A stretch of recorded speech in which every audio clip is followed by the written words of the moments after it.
রাধে রাধে, জয় নিতাই গৌর হরি বল। দেবতাদের মধ্যে কে বড় এটা পরীক্ষা করার জন্য ভৃগুমুনি একদিন ব্রহ্মার কাছে গেলেন। গিয়ে ব্রহ্মার নিন্দামন্দ করছে। যদি নিন্দামন্দ করলে রেগে যায় তখনই জানতে হবে সে বড় না।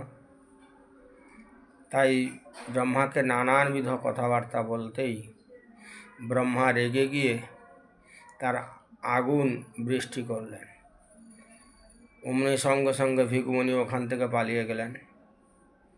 গিয়ে মহেশ্বরের কাছে মহেশ্বরকে বলছে, মহেশ্বর তুমি ছাই ভস্ম মেখে থাকো, তোমার খেলার সাথীটাদি সব সাপ আর ভূত পেত এসব নিয়ে মোটেই ভদ্রলোকরা বাস করে না।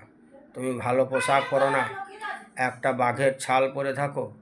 সেই জন্যে মহেশ্বর রেগে গিয়ে তার ত্রিশূল ছুটে দিলেন। তখন ভৃগুমুনি বৈকুণ্ঠে নারায়ণের কাছে গেলেন। দেখছে লক্ষ্মী তার পদসেবা করছে আর বিষ্ণু তিনি ঘুমোচ্ছেন।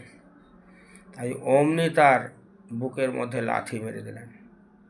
তখন বিষ্ণু উঠে বলছে, আহা মুনিবর, তোমার কমল পায়ে লাগলো নাকি? আমার তো কঠিন হৃদয়, আমার হৃদয়টা বড় কঠিন। তখনই ভৃগুমুনি পালিয়ে গেলেন, বলে আমার জানা হয়ে গেছে যার মধ্যে সহিষ্ণুতা গুণ নেই তিনি কখনোই বড় হতে পারেন না। রাধে রাধে, জয় নিতাই।